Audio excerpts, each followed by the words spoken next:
దయచేసి ఏప్రిల్ 9:27 ధ్యానించుకుని ఆరాధనలకు వెళ్దాం. మనుషులు ఒక్కసారి మృతి పొందవలని నియమింపబడెను, ఆ తర్వాత మనుషులు ఒకేసారి మృతి పొందాలి. ఒకేసారి మృతి పొందాలంటే ఒకేసారి జన్మించాలి. ఒకసారి మృతి పొందిన తర్వాత ఒకసారి ఏమవుతాం? చచ్చిపోతాం. ఈ ఒకసారి జన్మించింది, ఒకసారి మృతి చెందేది శరీరం అన్నమాట. అయితే ఒకసారి జన్మించి ఈ శరీరం ఒకసారి చనిపోతే తీర్పు జరుగుతుంది. దేనికి తీర్పు జరుగుతుంది? పుట్టింది, చచ్చిపోయింది, దీనికి తీర్పు అయిపోయింది. దీనికి తీర్పు మరణమే. ఆదాముకి ఏమన్నాడు? ఆ పండు తినమని నిత్యంగా నీవు. అది మనందరి మీదకి వచ్చింది. ఎందుకు వచ్చింది మనందరి మీదకి? అందరి మీదకి ఆ పాపం ఏమైంది? చూడండి 5:12 రోమ 5:12. ఇట్లుండగా ఒక మనిషి ద్వారా, ఎవరు ఆ మనిషి? ఒక మనుషుని ద్వారా పాపము ద్వారా ఏమొచ్చిందండి? మరణము ప్రవేశించను. అలాగనే మనుషులందరూ ఏం పాపం చేశారు? ఆయనలో పుట్టడమే పాపం. ఎవరిలో? ఆదాములో పుట్టినందుకు ఆ పాపం మనకు అంటుకుంది, మన మీదకి వచ్చింది, మనకు కూడా ట్రాన్స్ఫర్ అయింది, అందరికీ వచ్చింది కదా. పాప మరణాలు సంప్రాప్తమైనవి. ఓకే, ఇది శరీరంలో. అయితే తర్వాత ఏం జరుగుతుందంటే తీర్పు. దేనికి తీర్పు జరుగుతుంది? అందుకనే పౌలు దాన్ని ఏమంటాడంటే నిత్యమైన తీర్పు. ఎక్కడుంది? ఏప్రిల్ 6:1 చదవండి. కాబట్టి నిర్జీవ క్రియలను విడిచి మారు మనసు పొందుటయు, దేవుని యందు విశ్వాసమును, వచ్చిన బోధయు, హస్త నిక్షేపణమును, మృతుల పునరుద్ధానమును, నిత్యమైన తీర్పు అని పునాది. నిత్యమైన తీర్పులోకి ఎవరు వెళ్తారు? చెప్పండి చూద్దాం. ఎవరు? ఆత్మ తీర్పులోకి ఎవరు వెళ్తారు? ఎవరు వెళ్తారంటే ఒక్కసారి జన్మించి ఒక్కసారి మృతి చెందిన వారు. ఒక్కసారి జన్మించిన వారు ఎలా జన్మించారు? పాపంలో జన్మించారు. ఒక్కసారి చచ్చిపోయిన వాళ్ళు ఎలా చచ్చిపోయారు? పాపంలో చచ్చిపోయారు. అర్థమైందా? ఒక్కసారి పాపంలో జన్మించి ఒక్కసారి పాపంలో చనిపోతే ఆత్మ నిత్య తీర్పు. ఆ తీర్పు ఏంటి? నిత్య నరకము. అగ్ని ఆరదు, ఆత్మ సావదు. పురుగు అంటే ఆత్మ అంటే రక్షణ లేని ఆత్మలు పురుగులతో సమానం, దేవునికి అసహ్యమైనవి. కాబట్టి ఎక్కడ వేస్తారు? అది నరకంలో వేస్తారు. ఎంతకాలం ఉంటుంది? అగ్ని ఆరదు, ఆత్మ. ఎందుకంటే అందుకనే యేసుక్రీస్తు ప్రభు ఈ లోకానికి వచ్చాడు. ఎందుకు వచ్చాడు? చూడండి, యోహాను సువార్త 3:5. యోహాను సువార్త 3:5. యేసు ఇట్లనెను, ఒకడు నీటి మూలముగాను ఆత్మ మూలముగాను జన్మించితేనే గాని దేవుని రాజ్యంలో ప్రవేశింపలేడని నిశ్చయముగా చెప్తున్నాడు. ఒకడు నీటి మూలముగాను ఆత్మ మూలముగాను. ఇది నీటి మూలముగా ఆత్మ మూలంగా జన్మించే జన్మ ఆత్మ జన్మ కదండి. తల్లిదండ్రుల ద్వారా ఏమొచ్చింది? శరీర జన్మ వచ్చింది కదా. ఆత్మ చనిపోయిన స్థితిలో ఉంది, దేవునికి వేరుగా ఉంది. అయితే యేసుక్రీస్తు ప్రభు ఈ లోకానికి వచ్చి మనందరి పాపముల కొరకు సిలువ వేయబడి, యేసు ప్రభు ఎందుకు వచ్చాడు? ఎందుకు వచ్చాడమ్మా? ఇక్కడ చూడు, ఎందుకు వచ్చాడు? చూడండి, ఇది లోక పాపమును మోసుకొని పోవు. ఎన్ని పాపాలను మోసుకుపోవటానికి? ఒకటే పాపం. ఆదాముని పాపంగా చేసింది, మరణంలోకి నడిపించింది. ఆదాములో పుట్టిన మనందరిని పాపంలోకి తీసుకొచ్చింది. అదే ఒకటే పాపులుగా చేసింది, మనల్ని చంపుతుంది. అందుకనే యేసుక్రీస్తు ప్రభు ఎందుకు వచ్చాడంటే మనల్ని బ్రతికించడానికి వచ్చాడు. దేన్ని బ్రతికించడానికి వచ్చాడు? ఆత్మను బ్రతికించడానికి వచ్చాడు. ఓకే, అందుకనే పాపముల చేత అపరాధముల చేత సచ్చిన మనల్ని ఆయన క్రీస్తుతో కూడా యేసును అంగీకరించిన వారు పాపముల విషయమే చనిపోయి నీతి విషయంలో తిరిగి ఏం చేశారు? నిత్య జీవం కొరకే తిరిగి లేచారు. ఓకే, అర్థమైందండి? ఏది లేచి ఆత్మ అన్నమాట. ఓకేనా? అందుకనే ఒకడు నీటి మూలముగాను, నీటి మూలముగా అంటే బాప్తిజం అనుకుందాం అనుకోండి. బాప్తిజం ఎవరికి ఇస్తాం మనం? రక్షణ అంటే ఏంటి? ఫస్ట్ నిర్జీవ క్రియలను విడిచి, నిర్జీవ క్రియలు అంటే అవి ఆత్మ సంబంధమైనవి కావచ్చు, శరీర సంబంధమైనవైనా కావచ్చు. ఆత్మ సంబంధమైనవి ఏంటి? కేవలం యేసు ప్రభుని మరణ పునరుద్ధానాలు యందు విశ్వాసం ఉంచితేనే ఏమొస్తుంది? మనకు పాప క్షమాపణ అనేది వస్తుంది. ఎందుకంటే యేసు ప్రభు ఒక్కడే వాగ్దానమును బట్టి వచ్చినవాడు కదా. ఆదాము అవ్వలు పాపం చేసిన వెంటనే, తీర్పు తీర్చిన వెంటనే ఎవరు వాగ్దానం చేయబడ్డారు? స్త్రీ సంతానం. స్త్రీ సంతానం ఎవరు? యేసు ప్రభు. స్త్రీ పరిశుద్ధాత్మ ద్వారా స్త్రీ గర్భంలో జన్మించి పరిశుద్ధంగా జీవించి మనందరి అంటే లోక పాపం మనందరి మీదకి వచ్చింది కాబట్టి ఆ పాపము కొరకు లోక పాపాన్ని మోసుకొని పోయి దేవుని గొర్రెపిల్లగా వధింపబడి రక్తముగా చనిపోయి సమాధి చేయబడి తిరిగి లేచాడు. ఓకేనా?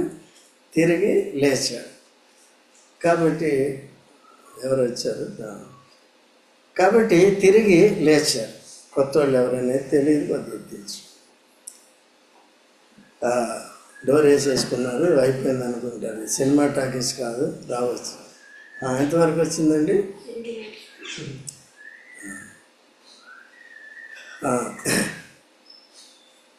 తిరిగి లేదు. అట్లా నీటి మూలంగా అంటే బాప్తిసానికంటే ముందు, నీటి బాప్తిసానికంటే ముందు రెండు విషయాలు చాలా ప్రాముఖ్యమైనవి. ఒకటేంటి? మారు మనసు, నిర్జీవ క్రియలు కదా. వేరే ఏ ఇతర నామమున మనకేం కలగదు. ఒకవేళ ఇతర నామాల్ని నమ్ముకున్నాం అనుకోండి, రక్షణ లేదు, మీకు సత్యన స్థితిలోనే ఉన్నావు. కాబట్టి బ్రతకాలంటే ఎవరిని నమ్ముకోవాలి? యేసు ప్రభువుని నమ్ముకోవాలి.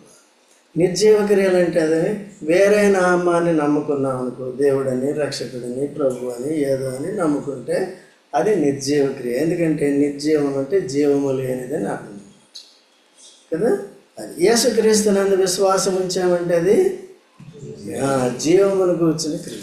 అందుకని 6వ అధ్యాయంలో యేసు ప్రభు చెప్పాడు, 27వ వచనం చదవండి. యోహాను సువార్త 6:27. కష్టపడుకుడి కానీ కష్టపడుడి ఇచ్చును చెప్పాను.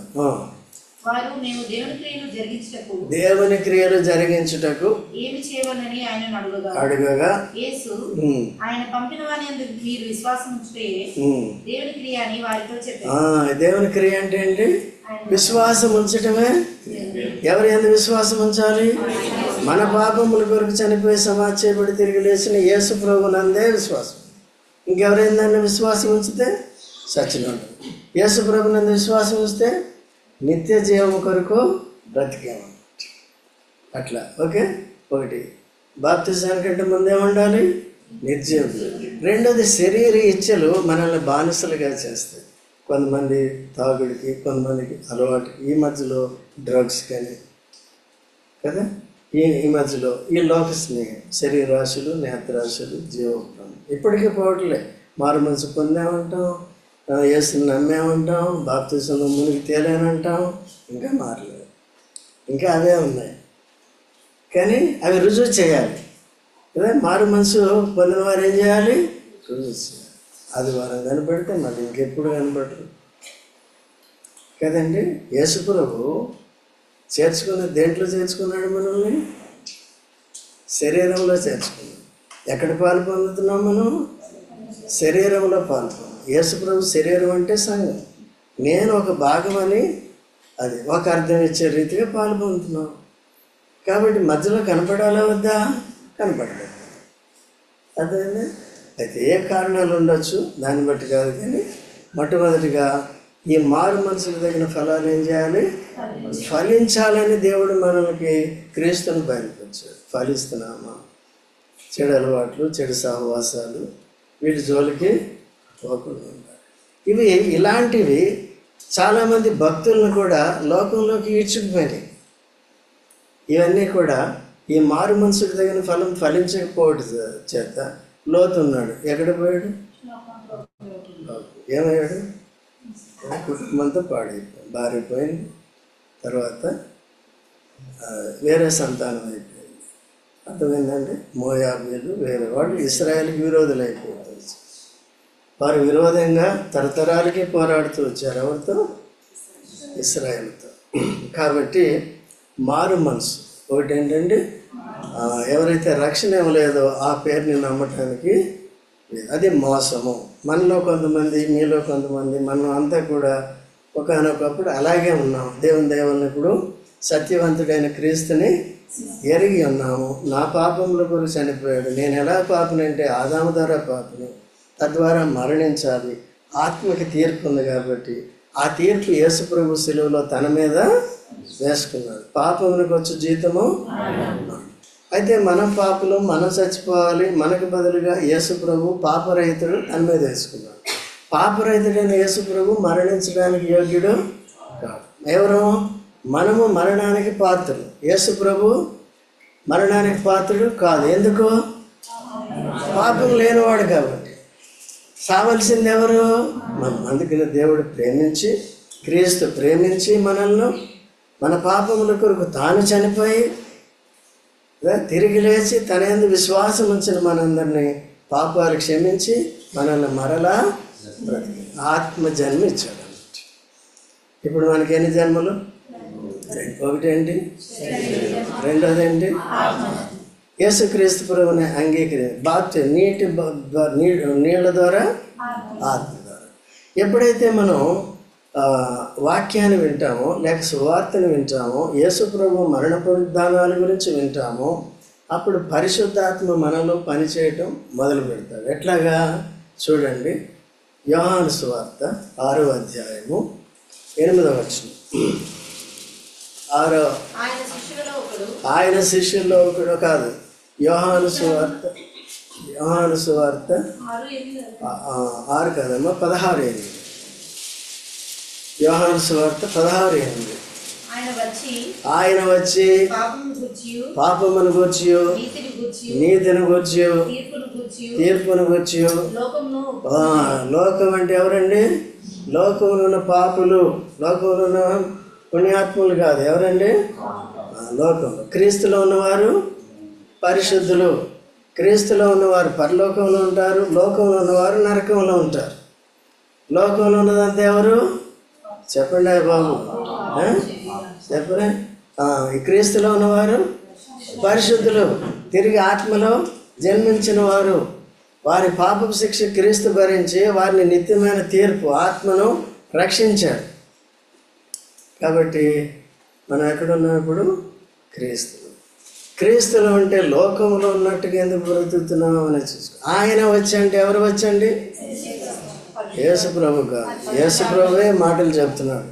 యేసు ప్రభు పరిశుద్ధ. ఒక ఆయన ఏమంటున్నాడు అంటే, జకీర్ నాయక్ యేసు ప్రభు ఈ మాటలు చెప్పాడు. ఆయన వచ్చంటే అది మహమ్మద్ వచ్చండి కదా. ఆయన వచ్చంటే ఎవరండి?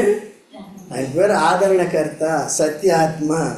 కాబట్టి ఎవరికి ఇష్టం జకీర్ నాయక్? ఎంతమందికి ఇష్టం? ఇక్కడ వాళ్ళకి తమకి ఇష్టం వచ్చినట్టుగా పేర్లు పెట్టేసుకుంటారు. యేసుక్రీస్తు ప్రభు ఎవరు? అల్ఫా, నేనే ఆది, నా తర్వాత ఎవరు ఉండరని చెప్పాడు. అంటే ప్రవక్తలు ఎవరు కూడా ఉండరు. ఎవరిని తీసుకొచ్చి పెట్టారు? మహమ్మద్ మియాని తీసుకొచ్చి పెట్టారు. మహమ్మద్ మియా ద్వారా ఏమొచ్చింది? అక్కడే ఉంటాం. ఎక్కడ ఉంటామండి? పాప మరణ నియమంలో, నిత్యమైన తీర్పులోనే ఉంటాం.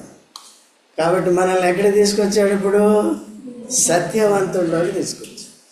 మన విశ్వాసం సత్యమైనది, మన మారు మనసు సత్యమైనది, మన బాప్తిస్మం సత్యమైనది. కాబట్టి ఆత్మలో జన్మించాడు కదండి. నీటి ఆత్మ ద్వారా. పరిశుద్ధాత్మ ఏం చేశాడంటే నిన్ను నన్ను ఒప్పుకొని చేశాడు. దేన్ని బట్టి? పాపమును గురించి, నీతిని గురించి, తీర్పుని గురించి. పాపమును గురించి అంటే అర్థం ఏంటి?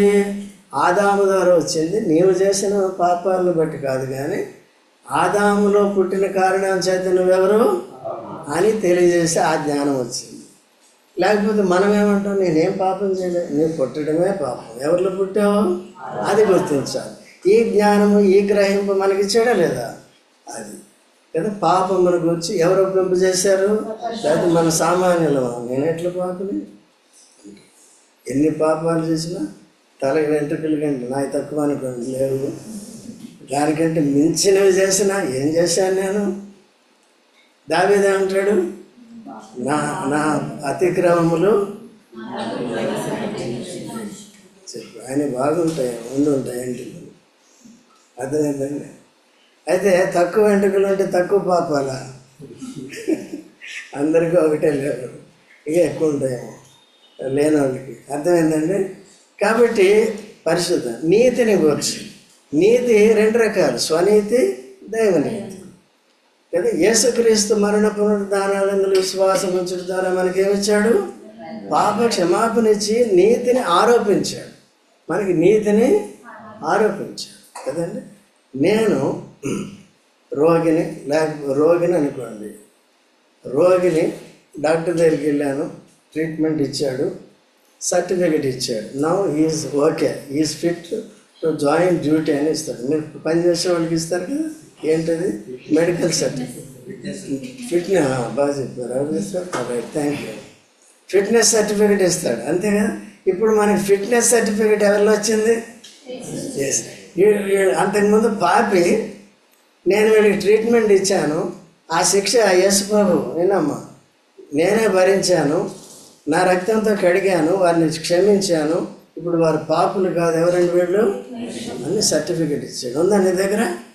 ఉందా? ఎవరి దగ్గర ఉందా? చెప్పలేదు మీరు, బయట చూపించండి చూద్దాం. ఉంది కదా. ఉంటే ఏం చేయాలి?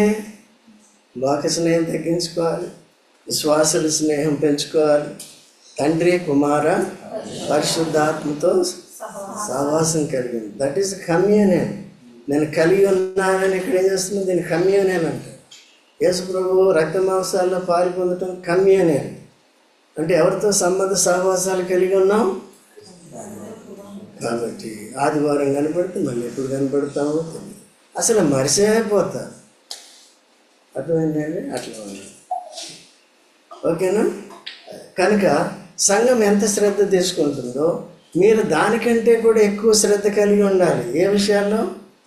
దేవుని వాక్య విషయంలో కానీ, దాని ప్రార్థన విషయంలో కానీ, లేకపోతే పరిచర్య సువార్త విషయంలో కానీ కదా.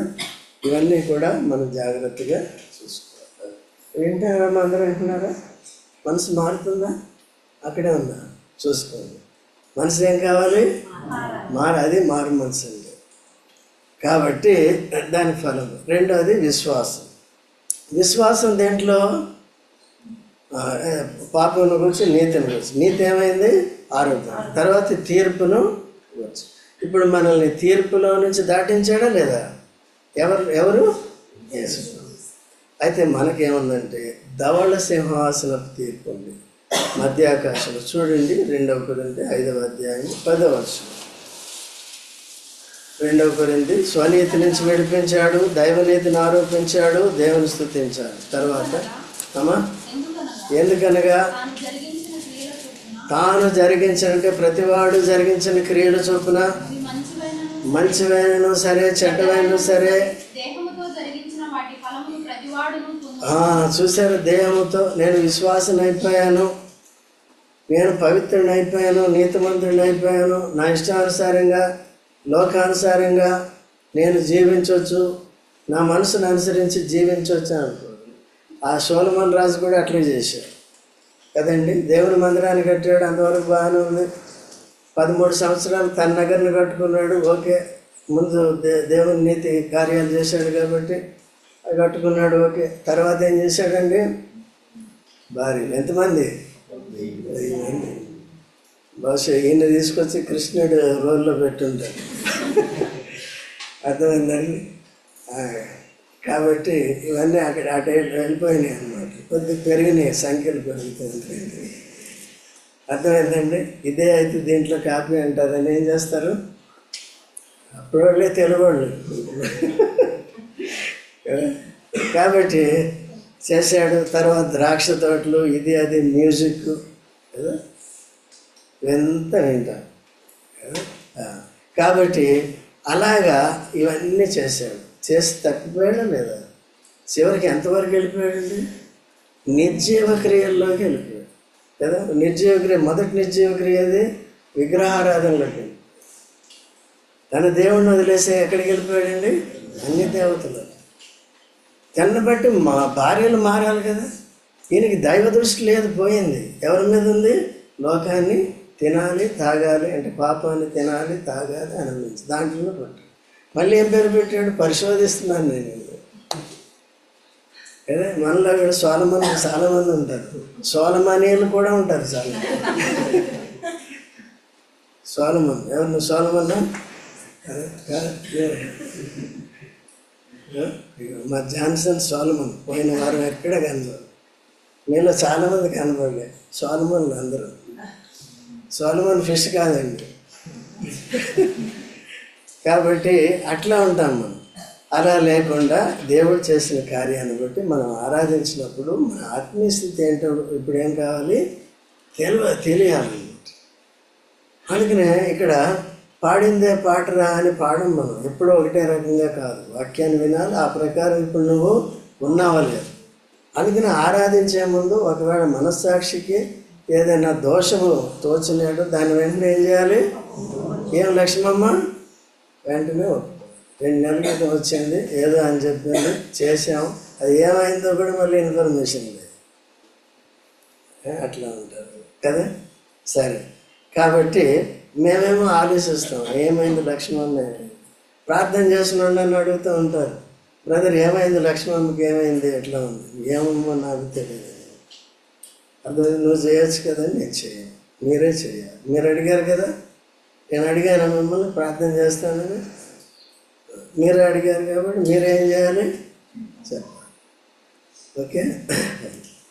కాబట్టి నేను అవసరమైనప్పుడు ఎవరికి చేయాలో వాళ్ళకి చేస్తాం, చేయమని కాదు, చేస్తాం, అవసరాన్ని బట్టి అట్లా చేస్తాం. కాబట్టి ఆ విధంగా పరిశుద్ధాత్మ దేని గురించి? మహమ్మద్ వచ్చి దేని గురించి ఒప్పుకొని చేశాడు చెప్పండి చూద్దాం. ఆయన ఏమన్నాడు? మహమ్మద్ వచ్చి ఇది వదిలేసాడు, పాపం గురించి ఒప్పుకొని చేశాడు. అందరినీ చంపమని చెప్పాడు, ఇండియాలో కూడా చంపండి అని చెప్పాడు. ఇప్పుడు ఏమవుతుందండి? అదే అందరూ చంపుతారు. అది చెప్పాడు. ఏం చేశాడు? పాపముల గురించి, నీతిని గురించి ఇది చేయాలి. మహమ్మద్ చేశాడా మరి?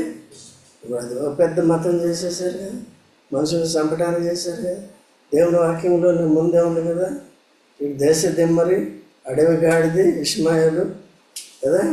ఈయన చెయ్యి ఇతరులకు విరోధంగాను, ఇతరుల చెయ్యి ఈయనకి విరోధంగా ఉంటుందని ముందే దేవుడు ఆశీర్వాదం ఉంది కదా. అందుకని జాగ్రత్తగా ఉండాలి. ఇప్పుడు వారిని సైతం యేసు ప్రభువు నందు విశ్వాసం ద్వారా వారికి కూడా 2వ జన్మ ఇస్తున్నాడు. విగ్రహారాధికులైన మనకు కూడా ఏం చేస్తున్నాడు? శరీరేచ్ఛలు మనసేచ్ఛలు నెరవేర్చుకున్న వారికి కూడా క్రీస్తునందు ఏమొస్తుంది? అది నిర్జీవ క్రియలు ఏది చేసినప్పటికీ క్రీస్తులు ఏమవుతుంది? క్షమించబడుతుంది, కొట్టివేయబడుతుంది, తుడిచివేయబడుతుంది. తర్వాత మనం జాగ్రత్తగా ఉండాలి. ఓకే, అది చేయట్లేదు. చూడండి, ఇంకా ఉంది కానీ సబ్జెక్టు టైం లేదు, 5 నిమిషాలు ఉంది. ఒక మాట చెప్తాను, అసలు సబ్జెక్టులోకి రాలేదు. మరి చూడండి, ఆదికాండము 5వ అధ్యాయము, ఆదికాండం 4వ అధ్యాయము 26వ వచనం చదవండి. మరియు షేతునకు కూడా కుమారుడు పుట్టెను, ఏనోష్ అని పేరు పెట్టెను. అప్పుడు ప్రార్థన, షేతు అను కుమారుడు పుట్టిన. ఎవరికి బదులుగా పుట్టినావు? హేబేలు. ఈ లోకంలో ఆదాముకి అవ్వలకి 2 రకాలైన పిల్లల్ని ఇచ్చాడు. లేకపోతే 2 జనాంగాల్ని ఇచ్చాడు. ఒకటి కయ్యోను శరీరానుసారుడు కదా, దైవ భయము లేనివాడు.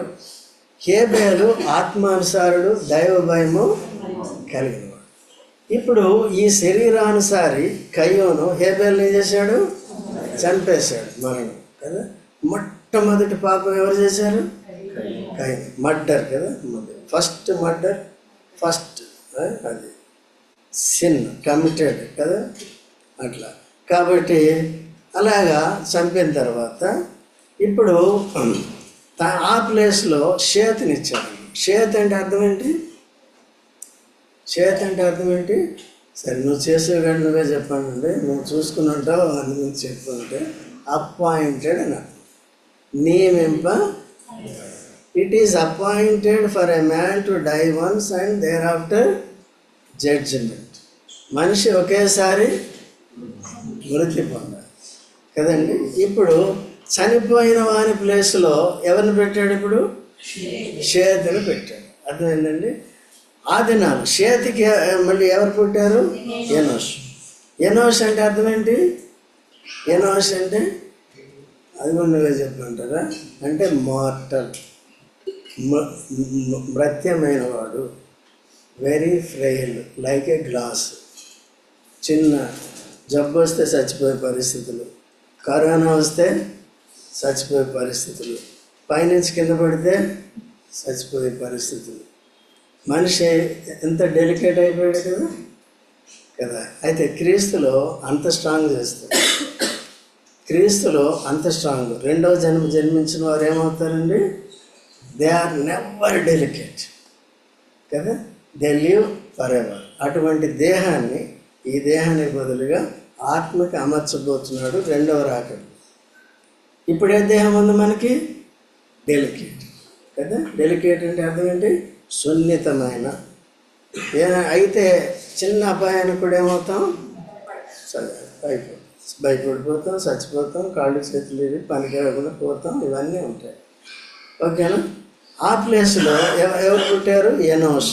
అప్పటి నుంచి ఏమైందండి? ప్రార్థన. ఎందుకంటే శరీరానుసారులు ఆత్మానుసారులు హింసిస్తున్నారు కనుక, ఈవెన్ చంపేస్తున్నారు కనుక, ఇక్కడి నుంచి మనిషి దేవుని మీద ఆధారపడటానికి సిద్ధపడ్డాడు. దేని కొరకు? For protection, even for body. Even శరీర విషయంలో కూడా దేవుని యొక్క భద్రత కొరకు. ప్రార్థన దేని కొరకు? భద్రత. మనం ఆత్మీయంగా జీవించడానికి, శరీరానుసార్లు మనల్ని హింసించకుండా ఉండటానికి నీళ్ళే వాడికి ఇవ్వకండి అమ్మా, తాగించండి. ఓకే, దాని కొంచెం దొల్లండి, మీకు అంటుకుంటుంది. రైట్. కాబట్టి ఎంతవరకు వచ్చింది? అప్పటి నుంచి వచ్చింది. ఇప్పుడు ఎవరి ప్లేస్లో చేతినిచ్చాడు? హేబేలు ప్లేస్లో చేతినిచ్చాడు. కాబట్టి ఇప్పుడు మనకు కూడా 2. ఒకటి ముందు ఎవరు ఉండేది? శరీరం అనే చేతి కదా. ఇప్పుడు ఆత్మ జన్మించిన తర్వాత ఇప్పుడు ఏమైంది? ఇది చేతి జీవితం. అర్థమైందా మీకు? ఇప్పుడు ఇద్దరు వ్యక్తులు డిఫరెంట్గా ఉన్నారు, హేబేలు, కయ్యం. మన అంతకుముందు ఎవరు? కయ్యం. ఇప్పుడెవరు మనం? హేబేలు, లేకపోతే షేత్. కాబట్టి అక్కడ డిఫరెంట్ మనుషులు ఉన్నారు. ఇప్పుడు ఏంటంటే ఒక మనిషినే, ఇప్పుడు ఆ మనిషిలో ఏం చేశాడు? రెండవ జన్మించి మార్చాడు. ఇప్పుడు హేబేల్ లాగా ఉండాలి, షేత్ లాగా ఉండాలి, ఎనోష్ లాగా. ఒకటి గుర్తుపెట్టుకోవాలి, మనం బలహీనం. దేవుడి సహాయం లేకుండా, యేసుప్రభు సహాయం లేకుండా ఈ లోకంలో మన జీవితము అసాధ్యం. మనం ఏ క్రియ చేసినా ఫలించలేము. ఈ క్రియలంటే కేవలం ఈ ఆఫీస్ పనిలో, ఇంటి పనిలో అనుకోకండి. ఓకే, దానికి కూడా దేవుడు మీకు ఆరోగ్యం ఇస్తాడు, ఆలోచన ఇస్తాడు. అయితే ఆత్మీయ జీవితం కొరకు మనం శక్తి కలిగి, అనేక మంది భక్తులు యుద్ధాలు చేశారు, శత్రువులను జయించారు. ఏ బలంతో జయించారు? దావీదు గొలియాతుని జయించాడు. ఏ బలంతో? విశ్వాస బలంతో. ఎవరి మీద విశ్వాసము? నా పక్షంగా యుద్ధం చేసేది ఎవరండి? యెహోవా. నువ్వెంత? కాబట్టి అట్లా ఆత్మీయ జీవితంలో మనం తోడుగా ఉండటానికి మనలో ఉన్న పాత కయ్యాన్ని తీసేసి ఏం చేశాడు? మనల్ని శ్వేతగా చేశాడు. ఈ శ్వేత వంశమే చెప్పట్లేదు, మీరు కింద చదువుకోండి. శ్వేత వంశమే ఆఖరిగా చూడండి, లూకాసు వార్త 3:38. లూకాసు వార్త 3:38. ఏనోషుకు, షేతుకు, షేతు ఏనోషు ఎవరి లైన్లోకి వచ్చారండి? అంటే యేసుక్రీస్తు వంశావళిలోకి వచ్చారు. అంటే ఇది ఆత్మీయ లినేజ్ అన్నమాట, ఆత్మీయ వంశావళి అన్నమాట. ఓకే, 4వ అధ్యాయంలో కయ్యోనిది ఉంటుంది అన్నమాట. ఓకే, 4వ అధ్యాయంలో కయ్యం వాడి శరీరానుసారం. అది 6వ అధ్యాయంలో వారందరికీ తీర్పు జరిగింది. ఆ జనాంగానికి అందరికీ ఎవరు నిలబడ్డారు? నోవహు. నోవహు ఎవరి కుమారుడు? లెమేకు కుమారుడు. ఈ లెమేకులు ఇద్దరు ఉన్నారండి. కయ్యోను వంశావళిలో ఉన్నాడు, ఈయన వంశం. ఆ లెమేకు భార్యలు, వాళ్ళకి పిల్లలు ఉన్నారు, వీళ్ళ పిల్లలు వేరన్నారు. అట్లే మీరు చూసుకోండి. ఈయన ద్వారా ఏమొచ్చింది? రక్షణ వచ్చింది కదా. దేవునికి భయపడ్డారు, లోపడ్డారు, దేవుని కృప పొందారు, వీరికి రక్షణ వచ్చింది.